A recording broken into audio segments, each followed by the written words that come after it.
Okay, तो Kuril island dispute पे हम बात करते हैं। देखो कुरिल आइलैंड डिस्प्यूट के पहले ज्योग्राफी को देखो। देखो कुरिल आइलैंड कहाँ पे है, तो देखो ये जापान है। जापान के नीचे अभी मैंने तुमको सेनकाकू आइलैंड दिखाया था पिछले वीडियो में, ठीक है। तो जापान आइलैंड, अब देखो जापान का ये वाला जो पार्ट है ना, ये वाला, इसको हम कहते हैं होकाइडो आइलैंड। तो होकाइडो आइलैंड से यहाँ तक, मतलब कामचातका पेनिनसुला के सदर्न टिप तक, ये पूरे आइलैंड के जो चेन है इसको हम कहते हैं कुरिल आइलैंड। बेसिकली रशिया इसको कुरिल आइलैंड कहता है, जापान जो है इसको कहता है नदर्न टेरिटरीज, नदर्न टेरिटरीज। और साउथ कोरिया जो यहाँ पे, ये साउथ कोरिया, ये इसको कहता है डोगडो आइलैंड।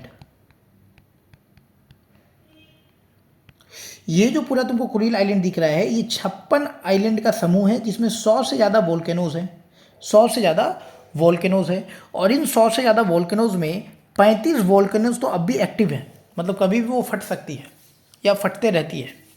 समझ में आ रहा है मेरे भाई? कुरिल आइलैंड, कुरिल आइलैंड के थोड़ा ज्योग्राफी को और समझो। ये जो कुरिल आइलैंड है, ये सी ऑफ ओखोत्स्क और नदर्न पैसिफिक ओशन को बांटती है।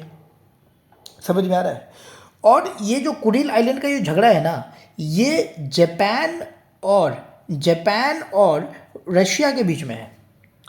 रशिया के लिए ये क्यों इंपॉर्टेंट है? क्योंकि रशिया को जो है ये सारे स्ट्रेट का एक्सेस मिलता है, तो रशिया पैसिफिक ओशन को एक्सेस कर पाता है। क्योंकि रशिया का जो ऊपर वाला पोर्शन है, ये वाला पोर्शन है, ये तो पूरे तरीके से बर्फ से ढका रहता है। तो इसीलिए रशिया को जो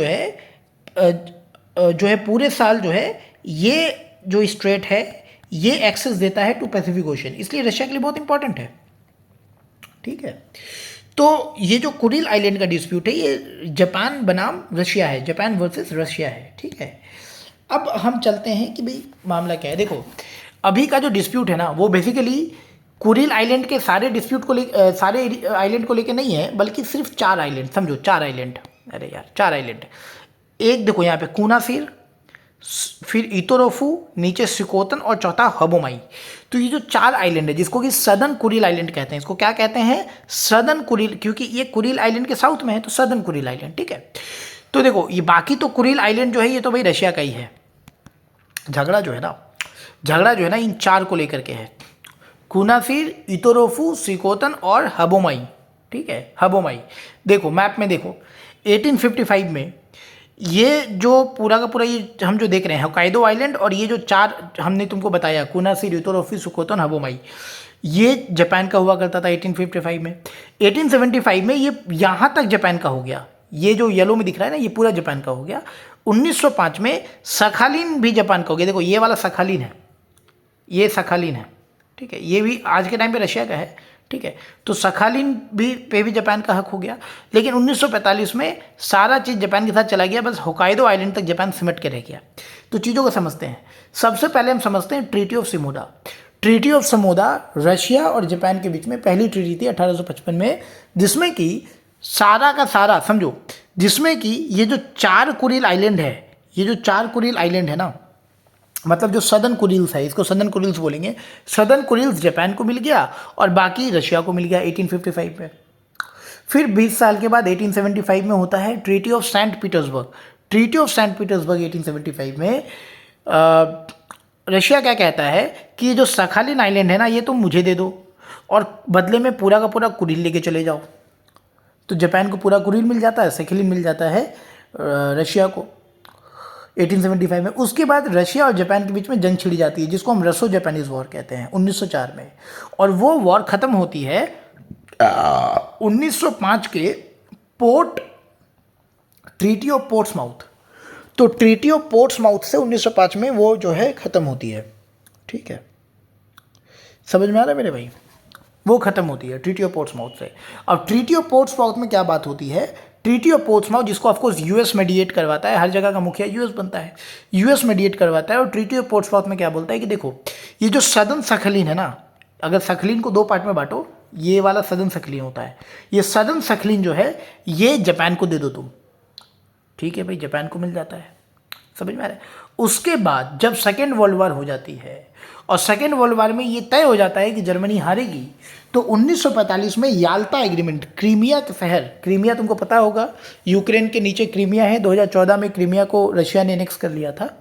तो क्रीमिया के शहर याल्टा में 3 देश जो 3 विजेता थे उस वक्त के, जिसको बिग थ्रीज कहा जाता था, यूएस, यूके और सोवियत यूनियन। ठीक है, मैं इसको इससे लिखता हूँ, यूएस, यूके और सोवियत यूनियन, जो 3 विजेता थे वो लोग याल्टा में मिलते हैं और आपस में एक एग्रीमेंट करते हैं कि देखो जर्मनी तो हार जाएगा, जर्मनी के हारने के बाद ना जर्मनी के 4 टुकड़े कर देंगे और जर्मनी के जो कैपिटल है बर्लिन उसके भी 4 टुकड़े कर देंगे। तो बेसिकली याल्टा एग्रीमेंट जो है कि वर्ल्ड वार 2 के बाद किस तरीके से यूरोप का डिवीज़न होगा और किस तरीके से जो है जर्मनी का डिवीज़न होगा उस पर बातें की गई। ठीक है, और साथ ही साथ ये बोला गया कि जो तुम्हारा जा करके जो कुछ यूरोपियन कंट्रीज़ थी उस वक्त की, ठीक है, जो ईस्टर्न यूरोपियन कंट्रीज़ थी, जैसे कि तुम्हारा बल्गेरिया, चेकोस्लोवाकिया, पोलैंड वगैरह, याल्टा एग्रीमेंट में ये तय हुआ कि इसको रशिया ही गवर्न करेगा, मतलब सोवियत संघ जो है गवर्न करेगा, लेकिन एक शर्त पे कि सोवियत संघ वहाँ पे आने वाले वक्त में इलेक्शंस करवाएगा, इंडिपेंडेंट इलेक्शन करवा के वहाँ पे लोकतंत्र की स्थापना करेगा, इस बात पे। ठीक है, उस वक्त इस एग्रीमेंट में यूएस के तरफ से थे फ्रैंकलिन डी रूजवेल्ट, यूके के तरफ से थे विंस्टन चर्चिल, सोवियत संघ की तरफ से थे जोसेफ स्टालिन, ये तीनों मिलते हैं। लेकिन समस्या ये होती है कि जोसेफ स्टालिन बाद में चल करके उन यूरोपियन कंट्रीज़ पे जो जोसेफ स्टालिन को मिला था, जोसेफ स्टालिन वहाँ पे इलेक्शन नहीं करवा करके कम्युनिस्ट रिजीम की स्थापना करते हैं और कहीं ना कहीं कोल्ड वार में ये भी एक कंट्रीब्यूशन है। बिकॉज कोल्ड वार जब पढ़ेंगे तो कोल्ड वार अमेरिका और सोवियत संघ के बीच में एक आइडियोलॉजिकल लड़ाई थी, उस चीज़ को हम समझेंगे। ठीक है, जहाँ पे अमेरिका कैपिटलिज्म को प्रमोट कर रहा था, सोवियत संघ कम्युनिज्म को प्रमोट कर रहा था। तो याल्टा एग्रीमेंट कहीं ना कहीं जो है कोल्ड वार में इसका कंट्रीब्यूशन है, इसको हम लोग कोल्ड वार में बेहतर तरीके से समझेंगे। ठीक है, समझ में आ रहा है। और ये इसी याल्टा एग्रीमेंट में सोवियत संघ ने ये प्रॉमिस किया कि जर्मनी के हारने के 3 महीने भीतर भीतर हम जापान में हमला करेंगे और बदले में जापान का पूरा कुरिल आइलैंड जो है वो हम रखेंगे। ये सोवियत संघ ने बात किया, समझना। कुरिल आइलैंड में हमेशा से रशिया का इंटरेस्ट, सोवियत संघ का इंटरेस्ट था। ठीक है, तो याल्टा एग्रीमेंट में 1945 में ये बात हुआ। ओके, उसके बाद जापान हार गया और जापान के साथ एक ट्रीटी की गई, सैन फ्रांसिस्को ट्रीटी 1951। और San Francisco treaty 1951 basically Japan और जो एलाइज पावर्स थे वर्ल्ड वार के, उनके बीच में एक शांति समझौता था। सैन फ्रांसिस्को ट्रीटी के तहत क्या किया गया कि इन आइलैंड्स पे, कुरिल आइलैंड हो गया या फिर उधर में जाके तुम्हारा हम दिखाए ना रिक्यू आइलैंड, अभी जो हुआ ना यहाँ पे रिक्यू आइलैंड, ये वाला रिक्यू आइलैंड जहाँ पे सेनकाकू आइलैंड है, इनको अमेरिका ने, ध्यान समझना, इसको अमेरिका ने अपने अधिकार क्षेत्र में ले लिया कि हम यहाँ पे डीमिलिटराइज करेंगे। समझ में आ रहा है, 1951 में।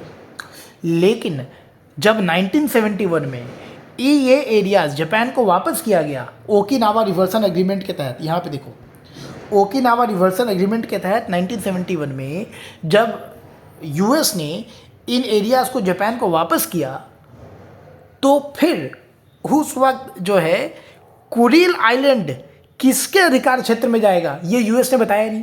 खास करके सदर्न कुरिल आइलैंड, समझ जा, सदर्न कुरिल आइलैंड किसके अधिकार, ये कुरिल आइलैंड किसके अधिकार क्षेत्र में जाएगा ये यूएस ने क्लियर नहीं किया। और चूंकि क्लियर नहीं किया तो रशिया भड़क गया। रशिया ने सैन फ्रांसिस्को ट्रीटी में पार्टिसिपेट नहीं किया। उसने कहा कि याल्टा एग्रीमेंट में तो आपने कहा था कि जापान के हारने के बाद कुरिल आइलैंड आप हमको दोगे, लेकिन सैन फ्रांसिस्को ट्रीटी में आपने ये बात नहीं कही।